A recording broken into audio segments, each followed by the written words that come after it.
Assalamualaikum warahmatullahi wabarakatuh.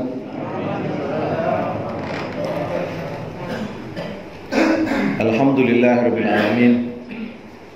Wa bihi nasta'inu ala umuri dunya waddin.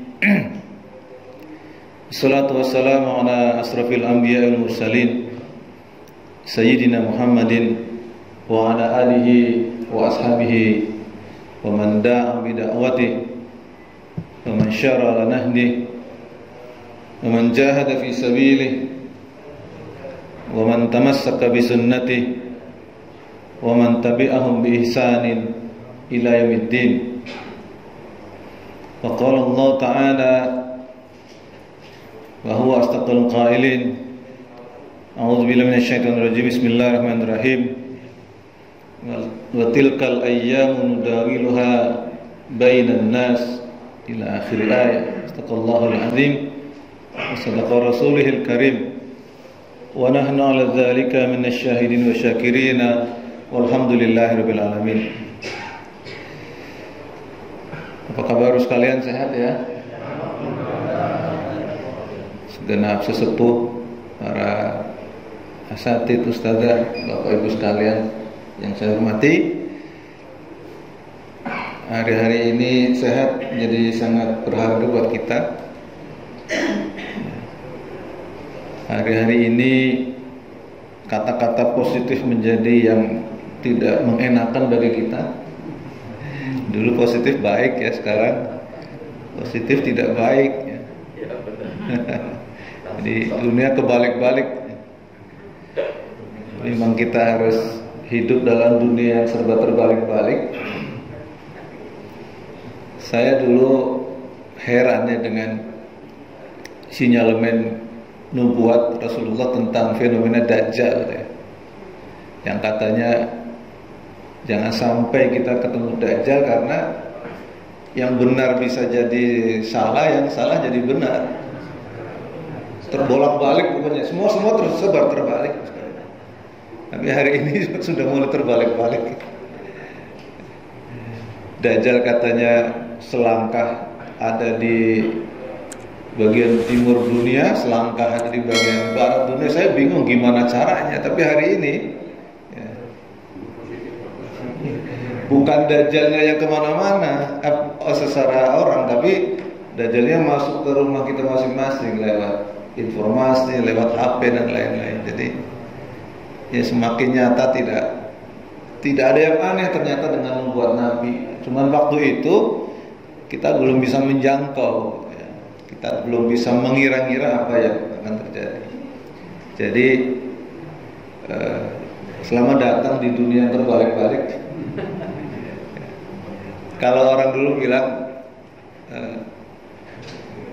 akan datang zaman edan, zaman orang gila, ya Ronggo Warsito, Mbah Ronggo Warsito.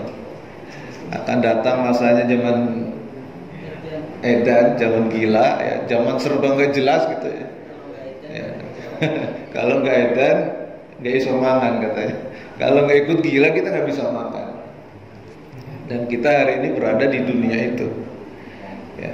Banyak orang yang memilih menjadi dalam tanda kutip gila agar bisa tetap makan. Tapi Ustaz belum gila. Kalau semua orang gila, kita bisa ikut gila nanti lama-lama. Ada orang yang kemudian menjadikan memfitnah, memutarbalikkan kebenaran, hoax gitu ya, untuk jadi cara dia mendapatkan makan. Yang kita sebut buzzer gitu. Jadi kerjaannya pokoknya ya dapat orderan, dapat duit, apapun ya dia lakukan. Ini zaman edan. Semoga kita jauhkan dari kondisi-kondisi yang seperti itu sekalian. Jadi Rasulullah pernah berkumpul, ini masih prolog ya, berkumpul dengan para sahabat ya. Kemudian Rasulullah mengatakan ya, saya bangga dengan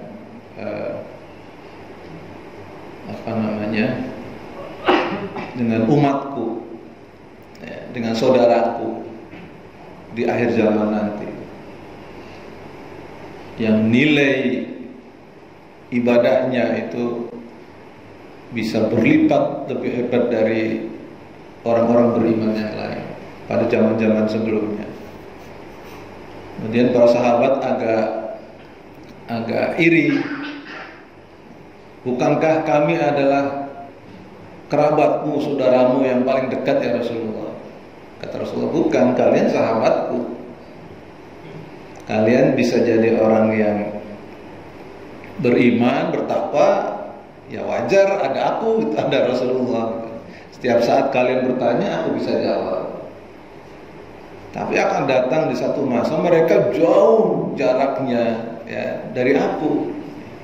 Tapi mereka selalu menghidupkan sunnah-sunnahku.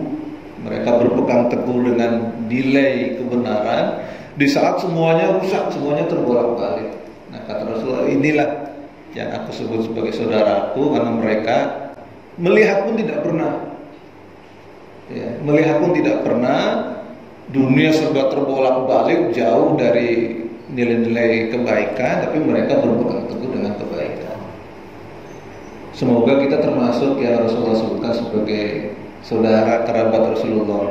Jadi di zaman gila seperti ini kita masih tidak mau ikut gila, hebatnya. Baik, jemaah sekalian rahimakumullah. Sekian edisi kita terkait dengan amanah saya untuk menyampaikan materi tentang sejarah dan peradaban. Kemarin kita lebih banyak tematis terkait dengan tema-tema yang lagi ramai, yang lagi hangat. Kalau istilahnya tukul arwana, kita kembali ke laptop ya. Karena saya ingat yang lalu kita bahas tentang Andalusia ya. Saya bawa buku contoh, nanti kalau ingin lebih dalam baca bukunya aja. Enggak tebel kok Pak.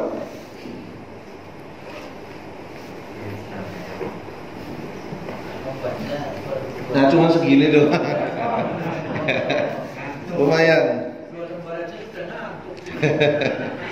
Ya daripada mikiri corona mendingan baca buku ya. Ya paling 870 halaman. Ya sehari 10 halaman kan 80 hari selesai. Cuman repotnya kalau kita berpindah ke halaman berikutnya, halaman sebelumnya lupa. Nah itu repotnya itu. Yang repot lagi lupa naruh bukunya di mana.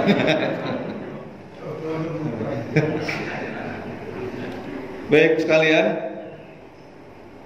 kita sampai di Andalusia bagian paling akhir. Jadi sengaja kita selesaikan bahasan Andalusia, nanti baru ke dinasti-dinasti yang lain.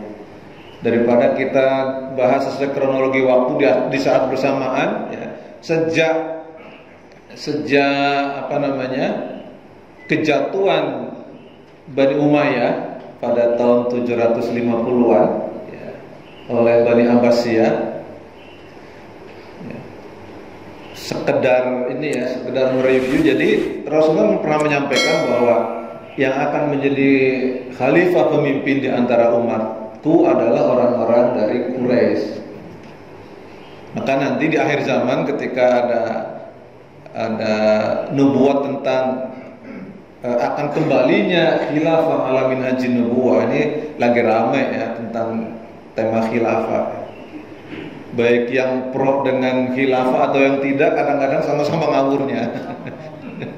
Saya diprotes di Facebook gara-gara bikin video judulnya kembalinya Masjid Sang Sultan. Pak Bambang nggak berani bilang khilafah ya, takut ya dan lain-lain. Saya ketawa, Mas. Saya bukan nggak berani. Memang pada waktu penaklukan Konstantinopel 1453 belum ada khilafah Utsmaniyah. Jadi sultan memang. Khilafah Utsmaniyah baru ada setelah keluarga Bani Abbasiyah terakhir itu memberi amanah kepada Sultan Selim I pada tahun 1517, baru khalifah. Jadi jenengan yang nggak ngerti. Oh gitu Pak ya, maaf Pak ya. Iya makanya kadang-kadang begitu, niatnya baik tapi ya ngawur juga kadang-kadang. Terus nggak bilang kan udah jadi normal. Enggak, maksud saya orang itu mau jangan dikit-dikit membuli orang gitu ya. Mestinya pertanyaannya kenapa sultan bukan khalifah, kan begitu. Ini ya begitulah orang-orang kita, jadi akhirnya banyak berantem. 1517. Ya, 1517. Yang benar aja diikuti sekarang, apalagi yang salah. Itu zamannya ini Raden Patah. Ya termasuk yang lagi rame tentang hubungan kekhalifahan Utsmani dengan kerajaan Demak. Katanya Raden Patah dilantik ya ketika mendirikan kerajaan Demak 1478, dilantik sebagai wakil kekhalifahan Utsmani di Jawa. Ya nggak ada sejarahnya. Orang kekhalifahan baru berdiri di amanai kekhalifahan itu 1517, sementara itu berdirinya 1479. Maksud saya ya niatnya baik, tapi ya jangan ngawur lah. Terus katanya tanda buktinya itu diberikan bendera hitam dari Kiswa. Itu yang diberikan bendera hitam dari Kiswa Sultan Agung Hanyokrokusumo di tahun 1600-an ketika naik haji. Ya. Terus katanya dan itu kemudian mengabsahkan bahwa Kesultanan Yogyakarta Hadiningrat itu berarti menjadi resmi sebagai wakil kekhalifahan. Waktu diberikan itu belum ada Kesultanan Jogja, yang ada adalah Kerajaan Mataram Islam. Nah, ini pentingnya baca sejarah. Ini kadang-kadang saya sudah nggak apa-apa lah. Baik, kita kembali ke sini. Nah, kejatuhan Andalusia ini akan sangat terkait juga dengan negeri kita. Ya, jatuhnya Andalusia ini berimplikasi besar, termasuk dengan negeri kita. Dan ini cerita awal munculnya kolonialisme Barat terhadap negeri-negeri Muslim. Saya berani mengatakan ini adalah cerita kelam tentang negeri Muslim. Cerita sedih, ya. Yang mau nangis boleh, yang enggak juga nggak apa-apa. Ya. Jadi kata teman-teman yang suka ziarah, jalan-jalan ke banyak negeri, kalau ke Turki mereka bahagia, gereja-gereja pada jadi masjid. Terakhir kemarin Hagia Sophia, ya. Ini ada lagi sebenarnya. Jadi yang ternyata dikonversi nggak cuma Hagia Sophia, ya, banyak. Ya. Dan di Eropa nggak aneh sekalian. Ya, Masjid Agung Brussels itu dulunya gereja. Tuhan saya pernah sholat di sana. Gereja, biaya perawatan mahal, tapi nggak ada jemaatnya. Tekor lah gereja. Lalu daripada tekor, akhirnya kaum muslimin lagi mau bikin masjid, dijual. Dan itu biasa yang seperti itu. Di Inggris di mana-mana tuh sepi gereja, jadi pada ganti masjid. Nah, kejadian yang berbeda dengan Andalusia. Masjid-masjidnya berubah jadi gereja. Makanya kalau kemarin pada protes tentang Hagia Sophia jadi masjid, mestinya diprotes juga, ya, terkait dengan konversi dari Masjid Agung Cordova, La Mezquita de Cordova, yang bangunan Masjid Nabawi itu meniru bangunan yang ada di Masjid Agung Cordova.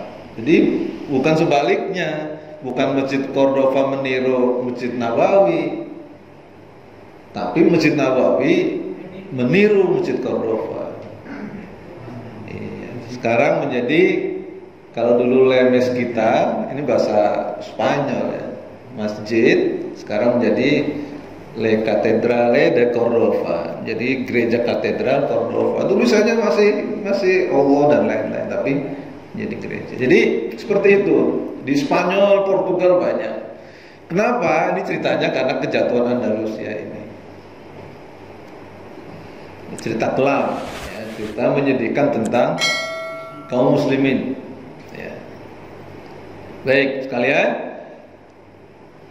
Biar tidak terlupa, karena sebulan sekali kadang terpotong kondisi-kondisi yang spesifik.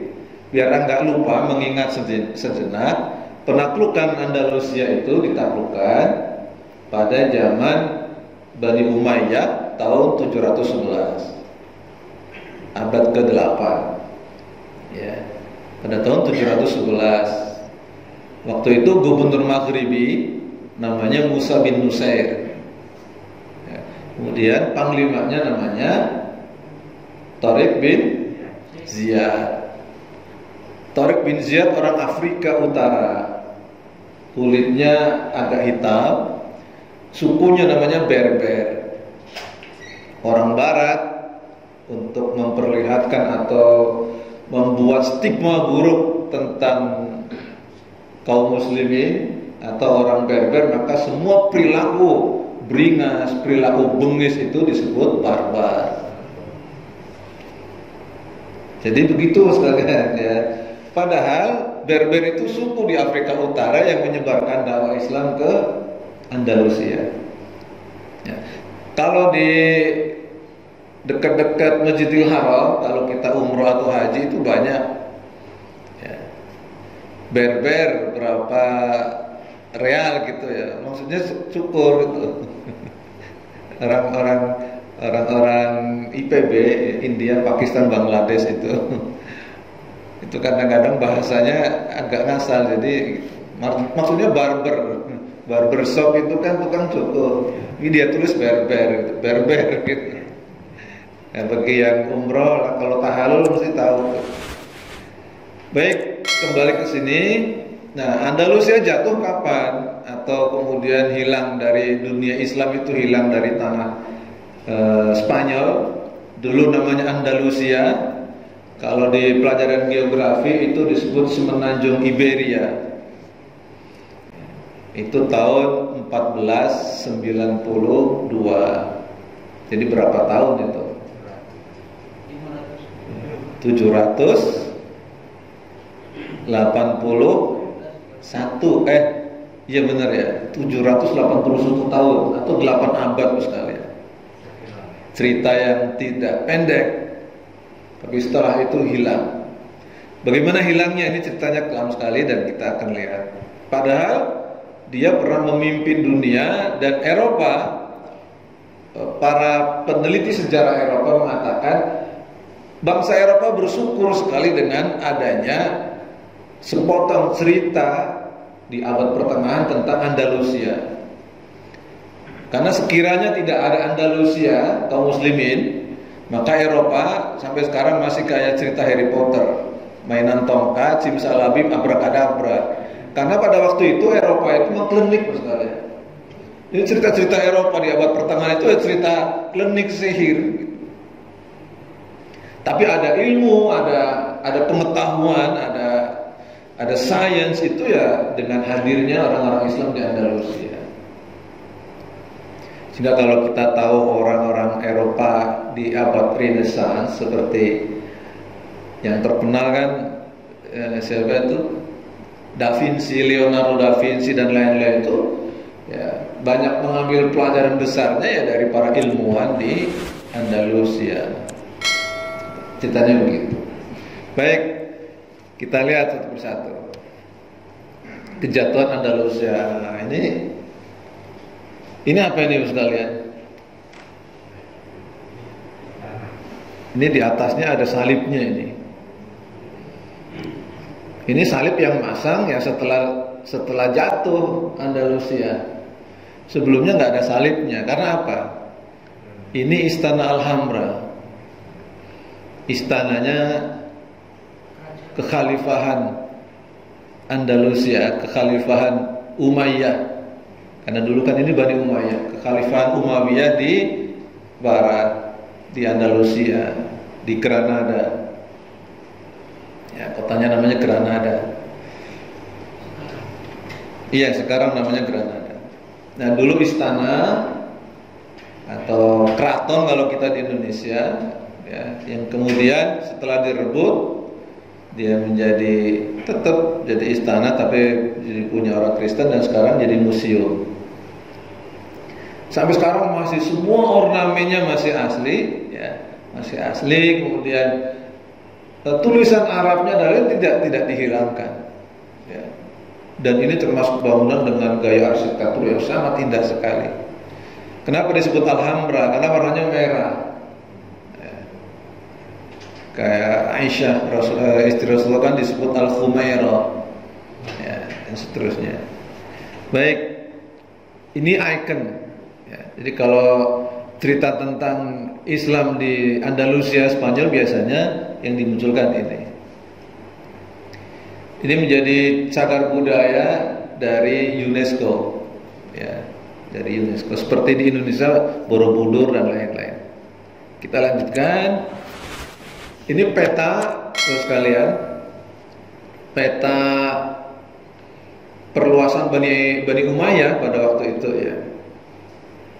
Jadi Madinah di sini, Andalusia di sini. Waktu itu pusat kekuasaan ada di Syam, ya, sebelum ke Andalusia. Ini Syam, ya, Syria, ya. Kemudian ini Iran, ya, atau dulu Persia. Ini daerah Armenia. Nah, di perkiraan yang dulu ada tembok Ya'juj Ma'juj di sini. Jadi orangnya ganas-ganas di sini, sehingga di era Utsman, ya, dulu kita penyebaran Islam tidak lewat utara, karena ada hadis Rasulullah yang mengatakan utrukat turka matarakukum, hindarilah bangsa Turki sekiranya mereka nggak mengganggu kalian. Dan di sini karena berat, karena kan rutenya itu mereka mau menaklukkan Roma. Roma di mana sekalian? Roma di sini. Ya. Jadi ada dua, ini Konstantinopel di sini, Roma di sini. Jadi Rasulullah menggambarkan begitu. Ya, tidak akan ada datang hari kiamat kecuali kalian akan menaklukkan Konstantinia, ya, Rom, menaklukkan Konstantinopel dan Romawi. Para sahabat tanya, yang mana duluan ya Rasulullah? Kata Rasulullah, Konstantinopel duluan. Cuman kalau dari Syam ke sini mau ke sini, dia akan bertemu dengan bangsa Turki yang jago perang. Ya, makanya di antara kehebatan kaum muslimin setelah bangsa Turki ini satu persatu masuk Islam, udah perangnya dahsyat gitu. Ya, makanya wajar kalau bangsa Turki yang menaklukkan Konstantinopel, karena apa? Fisiknya kuat. Kalau bangsa Arab beku sekali, kedinginan nanti di sini. Ya, karena bang kalau lagi bersalju tebal saljunya. Baik, ini gambarannya, dan Andalusia di sini. Di bagian barat ini Portugal atau Portugis yang menjajah kita, yang sebelah timurnya adalah Spanyol. Naik ke atas dikit Prancis, ya.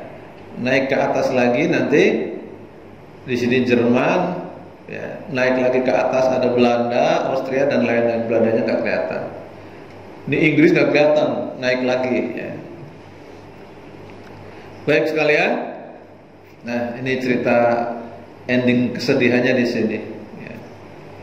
Jadi Tariq bin Ziyad sangat hebat, berjasa menaklukkan, tapi kemudian jatuh pada 1492. Ya.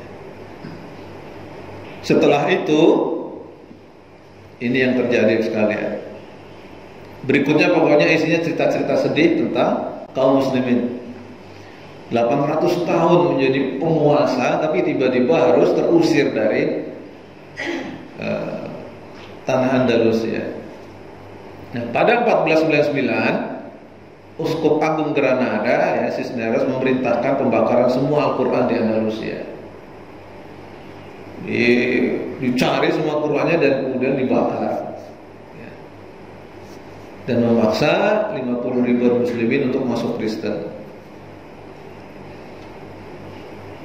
Kemudian pada tahun 1502 Raja Ferdinand dan Ratu Isabella, ini ada dua kerajaan. Nanti kita akan tahu bahwa dua kerajaan ini yang kemudian secara serius melancarkan strategi untuk menjatuhkan kepemimpinan Islam di Andalusia. Raja Ferdinand itu Raja Aragon, Spanyol. Ya. Raja Ferdinand adalah Raja Aragon, Spanyol. Kalau sekarang Aragon itu di daerah Catalunya, Barcelona. Barcelona itu kalau di kenapa mengira-ngira orang di sini ada gambarnya ya. Jadi Barcelona itu di sini sekalian. Ya. Ini naik ke sini sudah Toulouse, Prancis. Ya, Toulouse, Prancis. Ini lagi ramai Barcelona ya dengan kisruh transfernya Lionel Messi ini. Ya, saya suka bola jadi tahu ya. Nah, kalau siapa ini Ratu Isabella itu ya, dulunya dari kerajaan Leon. Leon itu asalnya dari sini di Navarra. Kalau Navarra itu sekarang kotanya Valladolid, ibu kotanya. Tapi kemudian wilayah ini dulu ya dia melebar ke arah barat dan dia menjadi pewaris atau wilayah Portugis atau Spanyol. Makanya dulu terkenalnya kan dua raja itu, Ferdinand dan Isabella.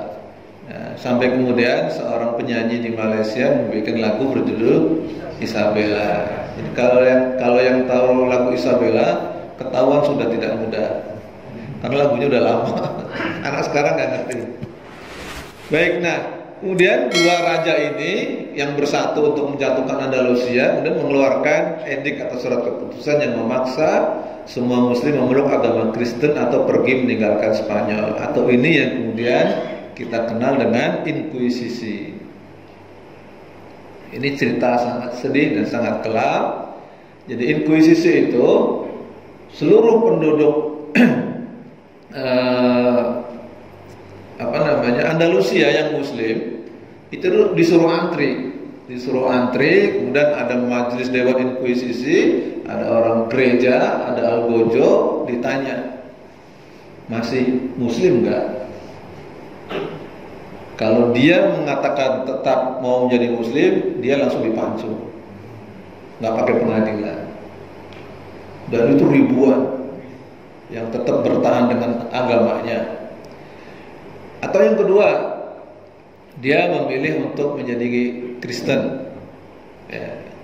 Nah, orang-orang yang kemudian memilih menjadi Kristen, pindah agama, mungkin karena takut ya, maka diberi tanda. Tandanya apa? Diberi topi kerucut. Untuk membedakan dengan orang Kristen yang dari awal sudah Kristen. Atau yang ketiga, kalau dia tidak mau masuk Kristen, tetap dengan Islam, tapi ingin selamat, maka dia harus keluar dari Andalusia. Dan ini bukan cuma kaum muslimin yang diinkuisisi, termasuk bangsa Yahudi. Jadi orang Kristen, orang Islam dan Yahudi yang ada di Andalusia diusir. Siapa yang kemudian menampung mereka yang melarikan diri dari Andalusia? Kira-kira siapa sekalian? Turki sekalian. Karena waktu itu 1453 ya, Turki berhasil menaklukkan Konstantinopel. Sampai sekarang itu ada dokumen resmi yang jelas-jelas menggambarkan, terutama bangsa Yahudi yang melarikan diri Andalusia. Mereka nggak punya negara. Ya, kalau kaum muslim ditampung oleh Turki jelas.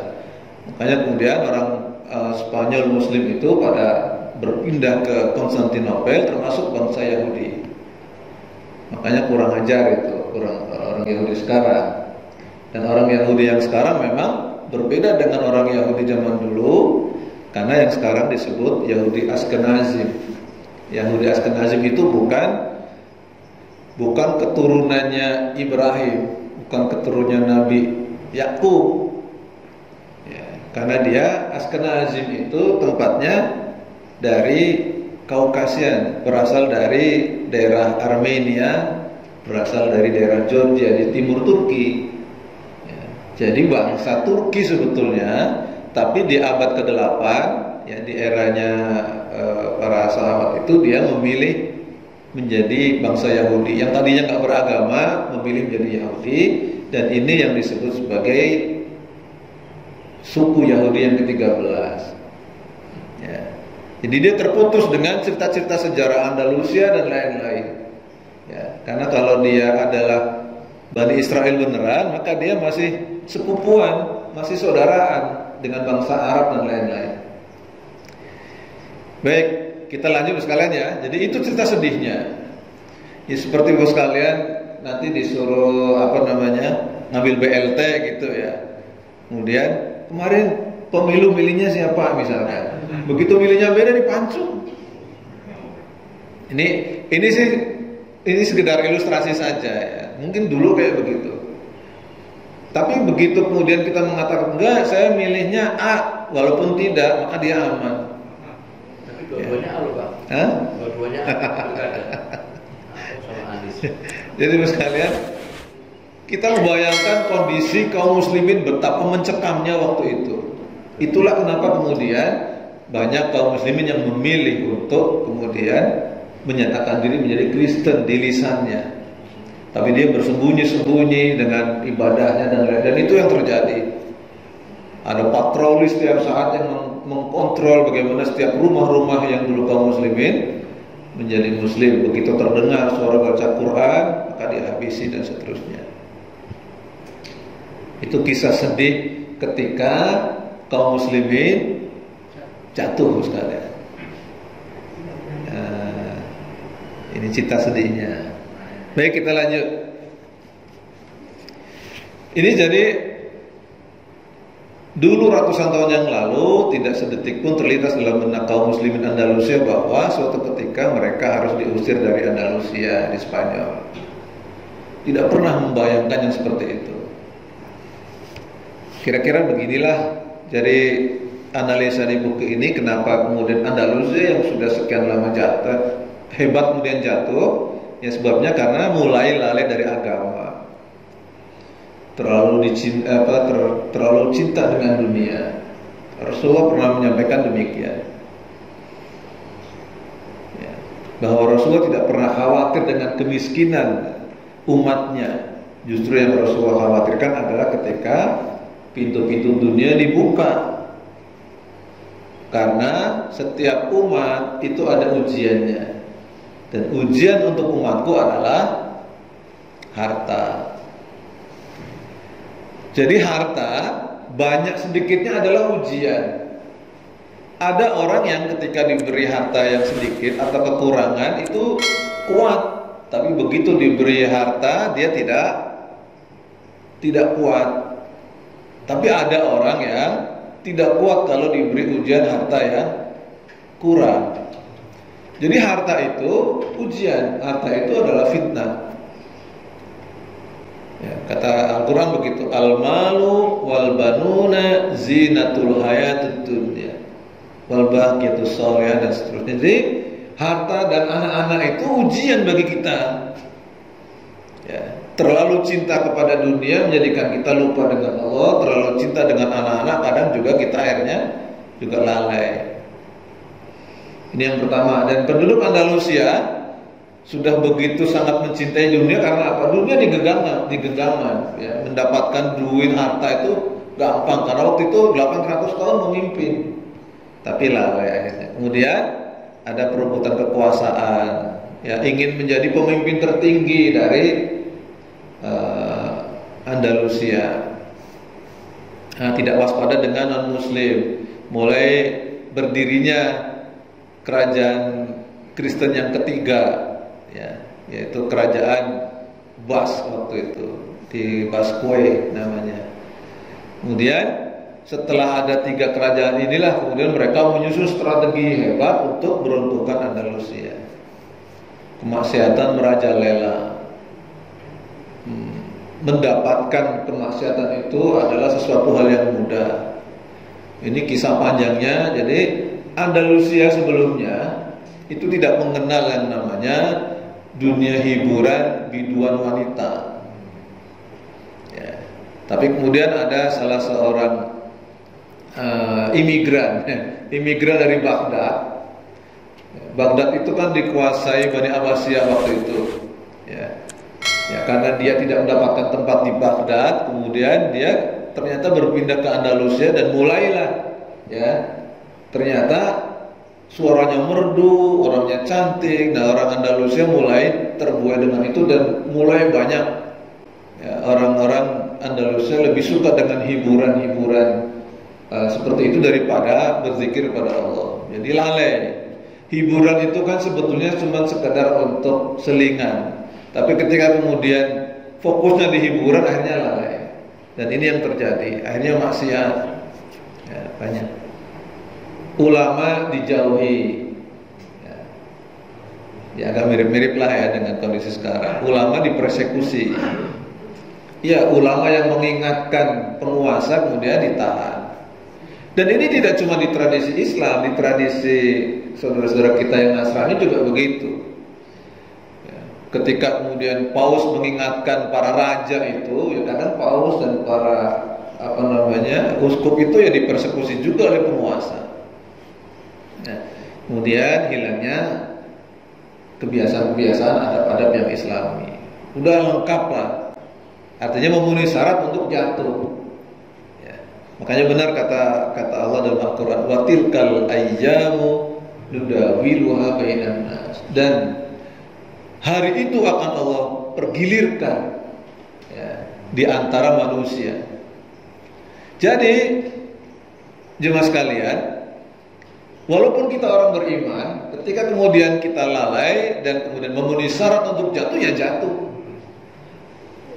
Sebagaimana yang disinyalir oleh sahabat Ali bin Abi Thalib ya, bahwa akan ada ya kezaliman yang tertata rapi ya, kezaliman yang tertata rapi itu, kemungkaran yang tertata rapi itu akan bisa mengalahkan kebaikan yang amburadul. Ya. Kita orang baik tapi tidak mengelola dengan benar urusan-urusan kita, maka akan dikalahkan oleh kezaliman, kemungkaran yang tertata baik. Ya. Baik, kita lanjutkan. Dan kemudian, sekalian, dua kerajaan tadi, ya, kerajaan Leon dan Aragon ini kemudian melihat bahwa kejatuhan Andalusia ini menjadi peluang mereka untuk bangkit dan mendapatkan sumber-sumber ekonomi dari negeri-negeri lain. Jadi ceritanya, jemaah sekalian, pada tahun 1453 ketika Konstantinopel jatuh di tangan Muhammad Al-Fatih itu, maka jalur ekonomi menuju Eropa itu diblokade oleh Turki. Diblokade itu artinya Eropa kalau ingin mendapatkan komoditas-komoditas yang dibutuhkan oleh dunia Eropa dingin. Jadi mereka membutuhkan komoditas yang menghangatkan mereka. Kalau sekarang kan ada alat pemanas, penghangat. Kalau dulu nggak ada. Maka yang bisa menghangatkan tubuh mereka adalah rempah-rempah dari Cina, dari Asia, terutama dari Indonesia juga.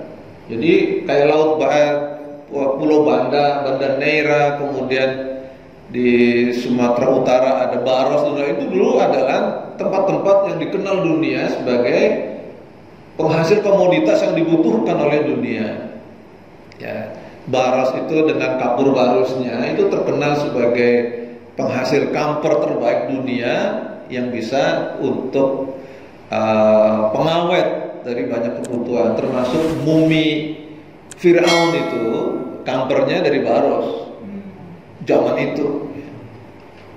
Ya. Baik.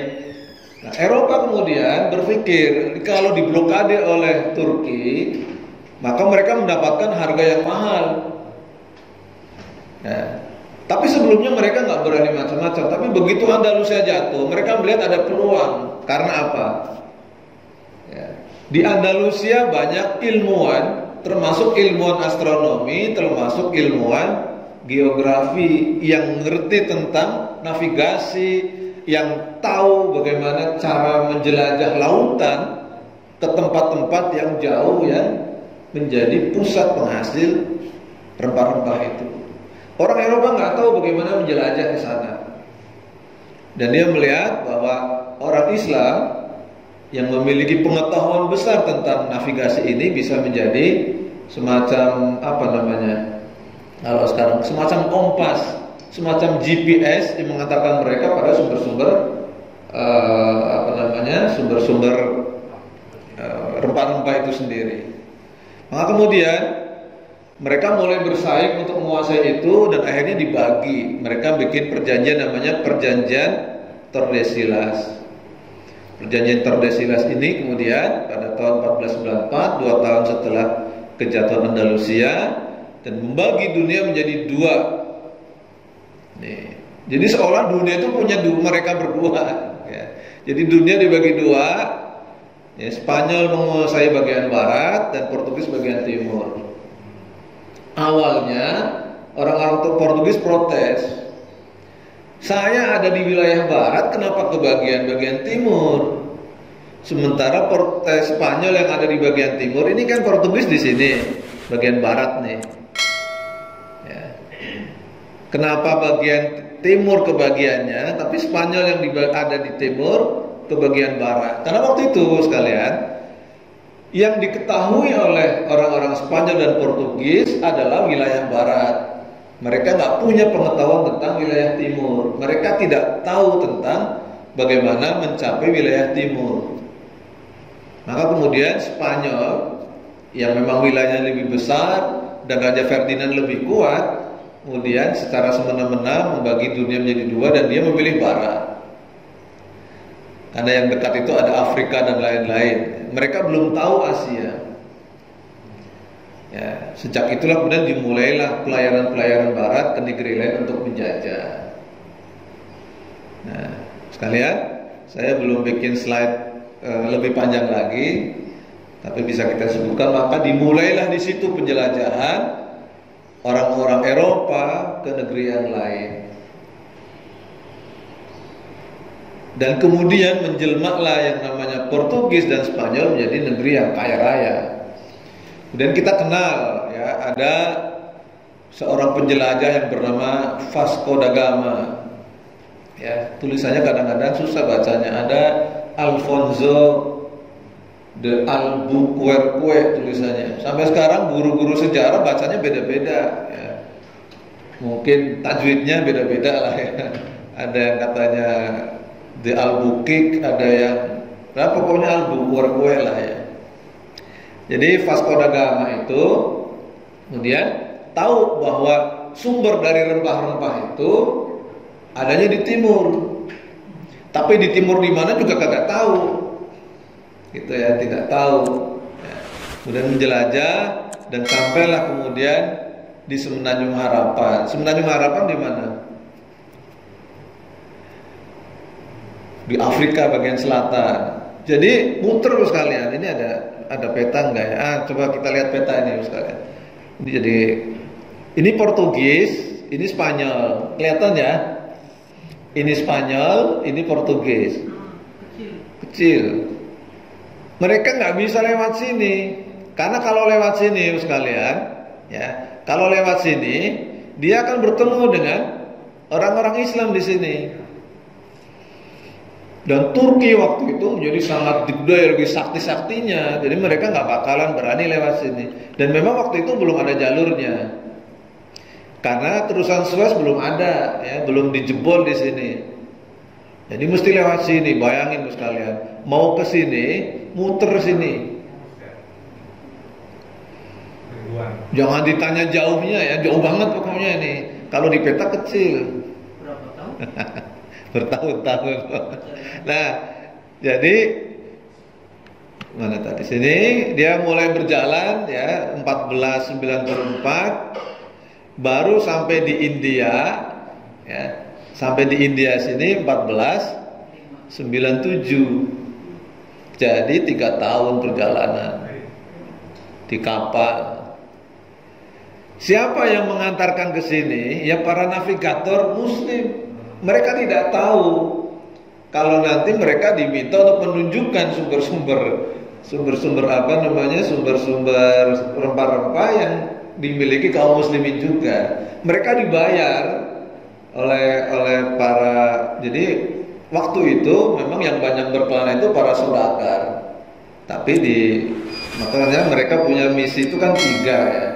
3G itu, God, Glory dan Gospel. Gold itu mereka untuk mencari sumber-sumber kekayaan.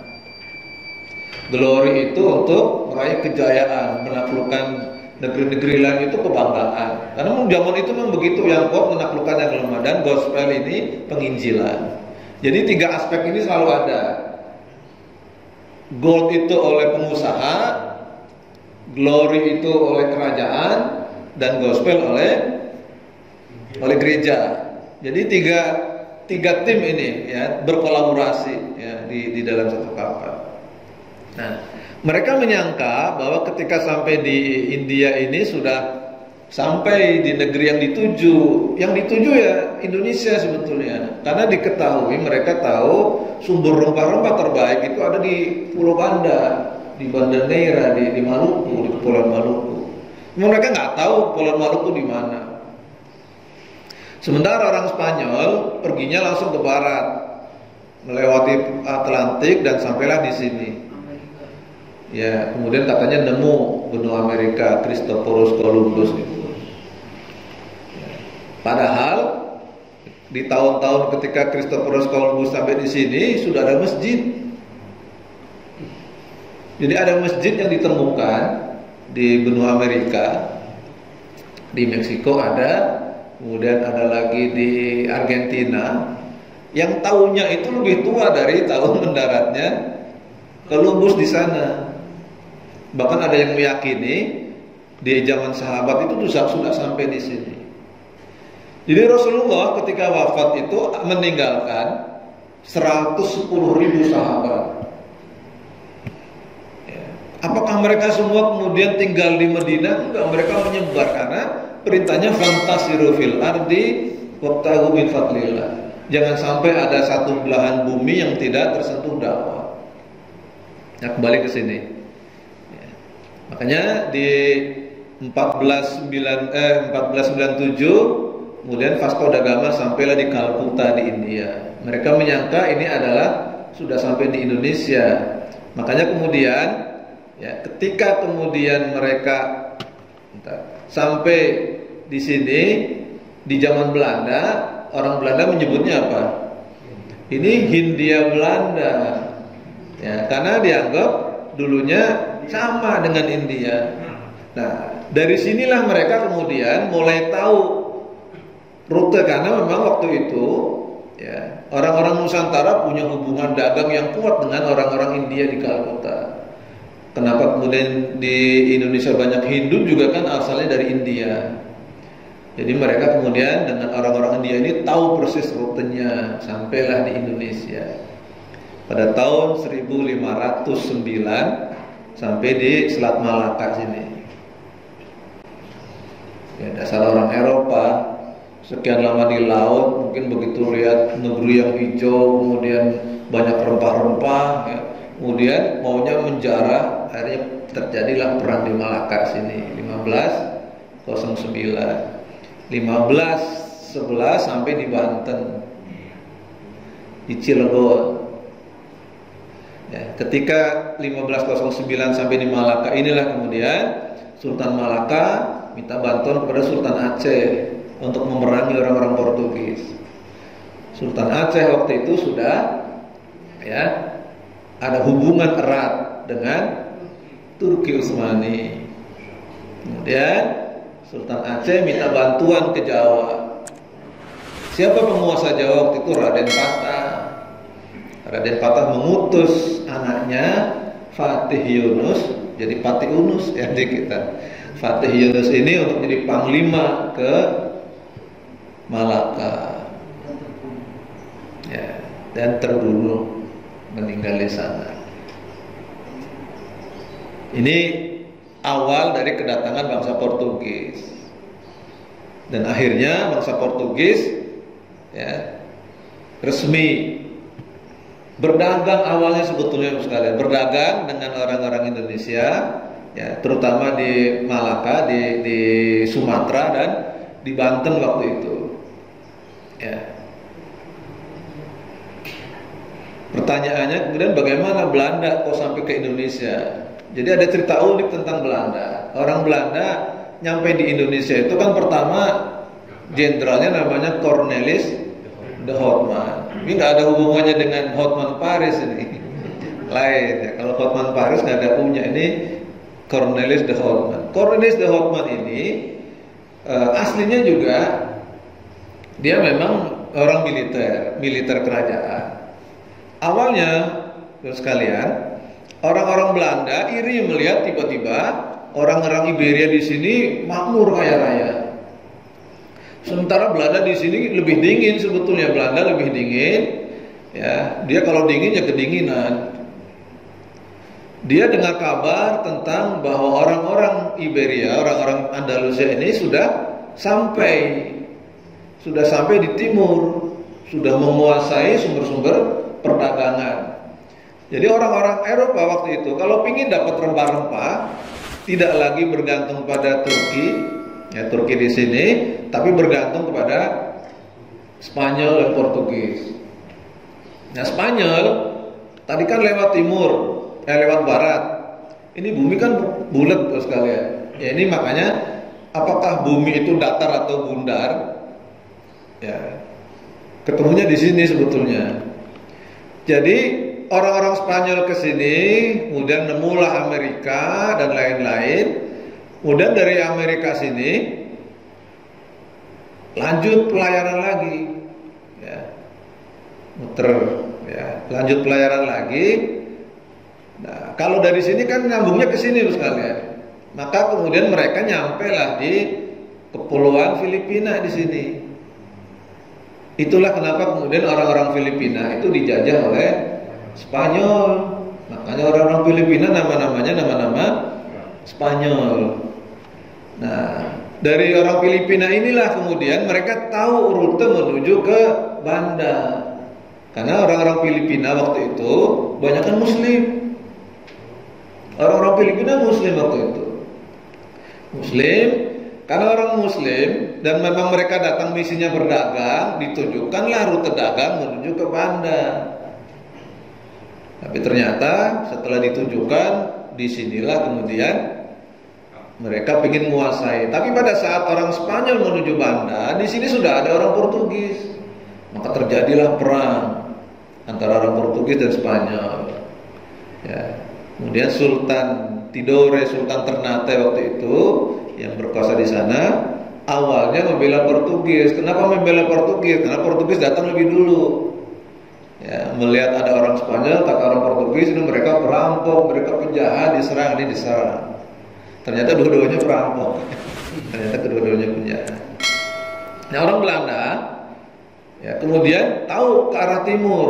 Nah karena mereka juga orang-orang yang penjelajah yang kuat, mereka ingin juga bisa menguasai daerah sini. Mereka kemudian melakukan pelayaran. Cuma mereka nggak punya ilmu navigasi yang bagus. Belanda itu lautnya menghadap ke utara sekalian. Kalau dia ke barat ada Inggris. Belanda waktu itu takutlah dengan orang-orang Inggris, ya. Nah, ada orang-orang Inggris, maka kemudian dia tahu lautnya di sebelah utara, jadi dia ke utara. Nah di utara, di sini kan kutub utara sekalian. Jadi berkali-kali ekspedisi Belanda itu nyangkut di kutub utara, gagal, nggak ketemu, sampai mereka mulai putus asa. Jadi cerita ini disampaikan di buku-buku nggak ada. Saya tahu cerita ini ketika kebetulan saya berkesempatan ke Amsterdam waktu itu, ketemu dengan mahasiswa Indonesia yang ambil S3 jurnalistik. Ya, 3 hari di sana jadi kayak kuliah tentang penjajahan Belanda di awal-awal. Nah, kemudian diceritakan, didetailkan semuanya. Awalnya seperti itu, sampai kemudian para pengusaha yang menjadi pendana, donatur, investor itu kemudian mulai bangkrut habis-habisan duitnya. Sampai akhirnya kemudian dikumpulkan para pengusaha. Sampai sekarang kantornya masih ada di Amsterdam. Yang kemudian menjadi VOC itu ya, para pengusaha itu kemudian berkumpul mendiskusikan bagaimana ini berkali-kali duit habis, tapi tidak segera menemukan daerah yang dituju. Sampai akhirnya setelah mereka berkumpul, kemudian diutuslah salah satu orang untuk belajar. Udah daripada kita salah terus, mendingan dimagangkan saja di ekspedisi, maskapainya orang-orang Portugis. Maka diutuslah Cornelis de Houtman ini untuk belajar kepada maskapai Portugis. Jadi magang di kapal Portugis sampai akhirnya dia sampailah di Banten, Cornelis de Houtman. Setelah pulang lagi ke Eropa, baru mereka memulai ekspedisi sendiri, berani. Dan Cornelis de Houtman baru sampai di Banten tahun kira-kira berapa lama? Kalau yang Spanyol itu kan 1511, ya, 1511. Cornelis de Houtman sampai di Banten itu tahun 1596, hampir 100 tahun setelah itu. Jadi Spanyol, Portugis sudah kaya raya, Belanda baru datang. Belanda baru datang, separuh anggota perjalanannya meninggal di perjalanan. Ya, karena ternyata kena badai dan macam-macam, persiapannya kurang, ya, kelaparan. Ya. Begitu melihat kemudian Banten begitu makmur, ternyata merampok dan lain-lain. Pokoknya ya namanya orang-orang pelayaran, apalagi yang tidak beragama itu ya berlakunya begitu. Ya, sampailah di Banten. Dan itulah episode awal Belanda mulai datang ke Indonesia tahun 1596. Nah, VOC, Vereniging Oost-Indische Company. Awalnya perusahaan, baru resmi menjadi penjajahan atas nama kerajaan Belanda itu di tahun 1820-an.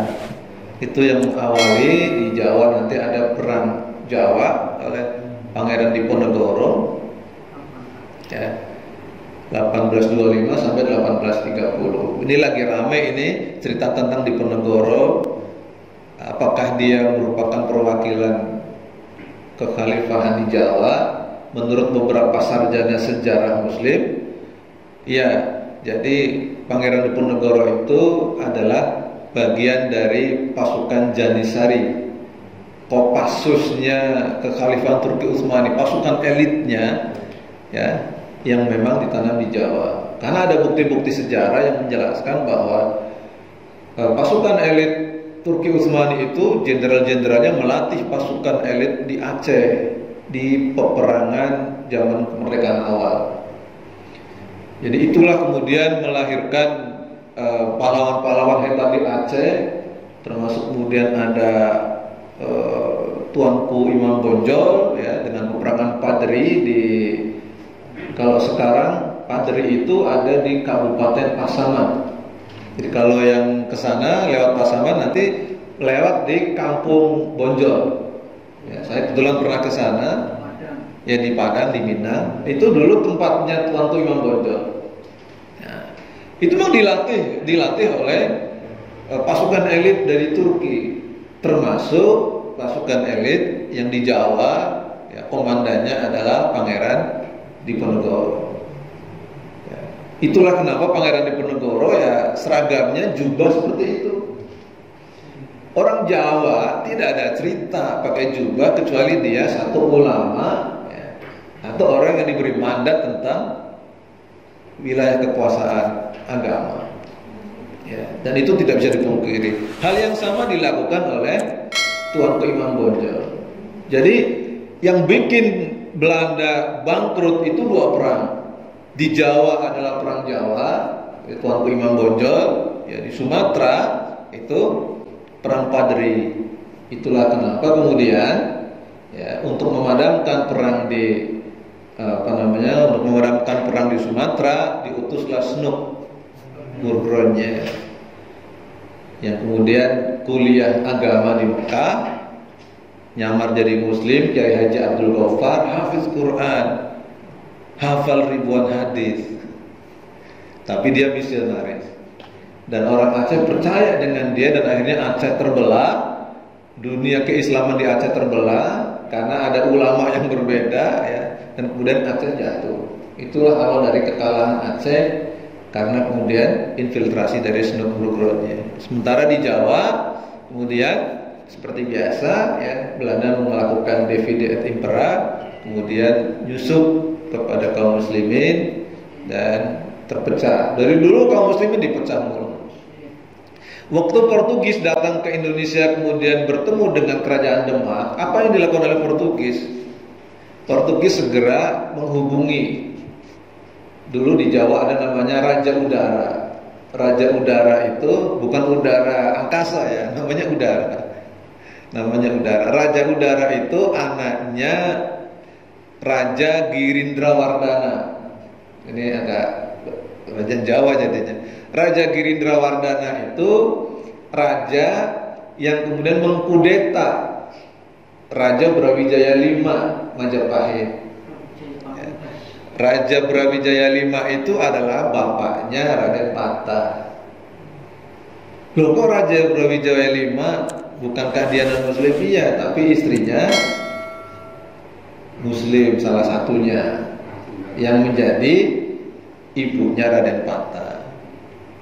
Ya, jadi ketika kemudian kerajaan Majapahit dikudeta oleh Girindrawardana, ya, Raden Patah yang muslim kemudian berdiskusi dengan Wali Songo, kemudian bersepakat ya untuk mengambil hak kekuasaan ayahnya dan menyerang Girindrawardana. Nah, Girindrawardana jatuh, kemudian Majapahit jadi muslim di bawah Demak. Nah, kemudian Portugis memprovokasi anaknya Girindrawardana yang bernama Raja Udara untuk bekerja sama dengan Portugis. Jadi ketika berperang dengan Jawa, Portugis bekerja sama dengan orang Jawa juga. Ya. Dari dulu memang begitu dipecah-pecah, sehingga akhirnya itulah yang menjadi awal kekalahan dari kerajaan Demak di perang-perang dengan Portugis karena ada informan dari Jawanya, yaitu pewaris tahta Girindrawardana yang dulu pernah mengkudeta Brawijaya V. Dan itu selalu begitu Bos sekalian. Di kaum muslim selalu dipecah-pecah begitu.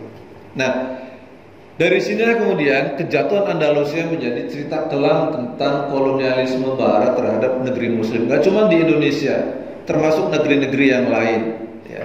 Termasuk negeri-negeri yang lain kemudian terinspirasi untuk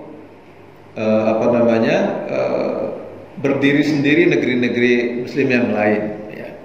Nah, ini sekalian, sekali lagi kejatuhan Andalusia menjadi presiden buruk terhadap kita, dan ini menjadi pelajaran besar buat kita bagaimana kemudian ketika satu kekuasaan kaum muslimin jatuh, dampaknya merembet ke yang lain. Fase kedua yaitu juga terjadi ketika kemudian Turki Utsmani jatuh di 1924 yang lalu.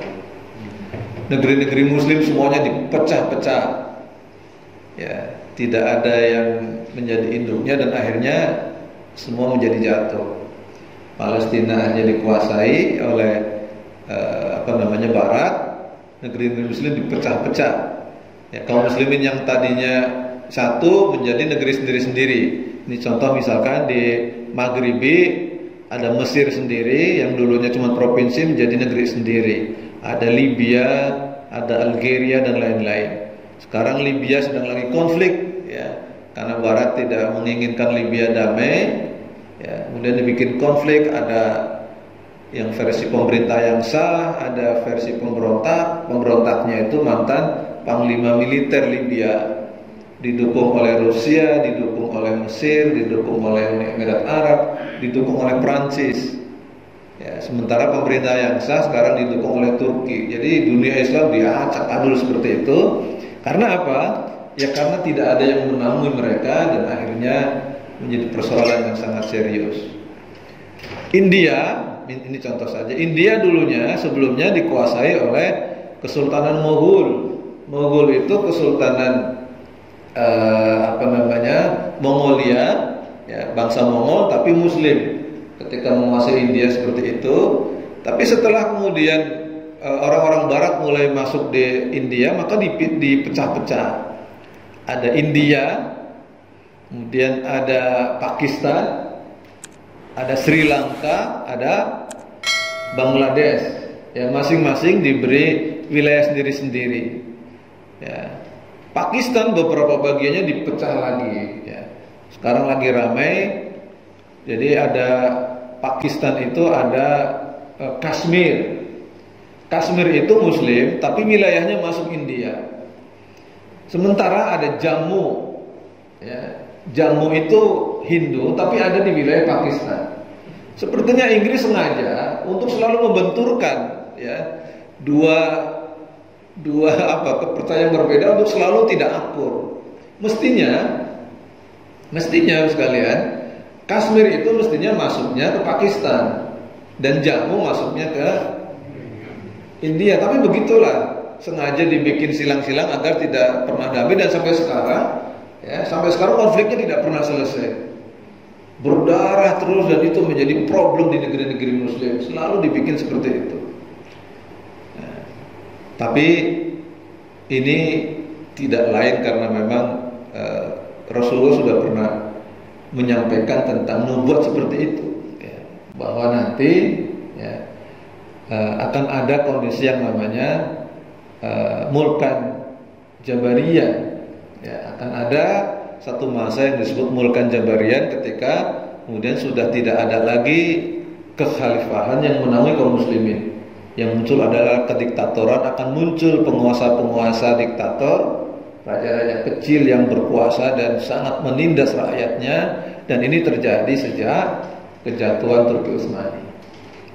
Jadi Andalusia jatuh 1492 ya, tapi waktu itu baru saja Turki menguasai Eropa, tapi pada 1924 ya, ini menjadi kehancuran yang sangat masif sampai sekarang.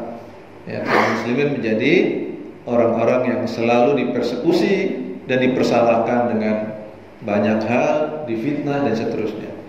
Tidak hanya di negeri-negeri non-muslim, tapi di negeri muslim sendiri, ya kita di negeri kita sendiri kadang-kadang menjadi orang yang selalu tertuduh. Karena apa? Karena yang mengkontrol desain besarnya adalah mereka. Terus kalian, cerita-cerita atau kejadian sejarah ini hendaklah menjadi pelajaran besar bagi kita, agar kita semua bisa mengambil hikmah besarnya, agar kita tidak melakukan kesalahan yang sama untuk yang kedua kalinya, agar kita tidak mudah dipecah belah oleh orang lain, agar kita sebagai kaum muslimin bisa mengambil pelajaran besarnya, dan semoga kita diselamatkan oleh Allah untuk mendapati kehidupan yang lebih baik, ya, baik di negeri muslim atau di negeri-negeri yang lain. Jemaah sekalian, ini saja yang bisa saya sampaikan. Betapa kemudian kejatuhan Andalusia benar-benar menjadi awal yang menyedihkan bagi dunia Islam. Dan sebagaimana sinyalemen Rasulullah, semoga era yang disebut sebagai khilafah ala minhajin nubuwah itu akan segera hadir. Kapan? Wallahu a'lam. Ya, diskusinya ramai, ya. Orang-orang pada takut dengan istilah khilafah. Ada Profesor Peter Carey bilang tidak pernah ada bukti bahwa ada hubungan antara kekhalifahan Utsmani dengan kerajaan Jawa. Ya, tidak pernah ada bukti itu kan bukan berarti nggak ada buktinya. Ya, mungkin buktinya diumpetin. Jadi semua bukti-bukti sejarah Indonesia itu sekarang ya, banyak ngumpul di Universitas Leiden di Belanda. Satu persatu yang dulu dibantah oleh Belanda itu sekarang mulai dikembalikan. Yang terbaru kan keris itu ya. Dulu mereka nggak pernah ngaku, sekarang mulai satu-satu ada. Berarti yang sekarang dibilang nggak ada bukti, ya belum dibuka saja. Sejarah itu kan ditulis oleh pemenang, penguasa yang menang. Sementara 350 tahun kita penguasanya Belanda. Jadi Belanda mesti akan bikin versi sejarah tersendiri. Wallahu a'lam bishawab. Assalamualaikum warahmatullahi wabarakatuh.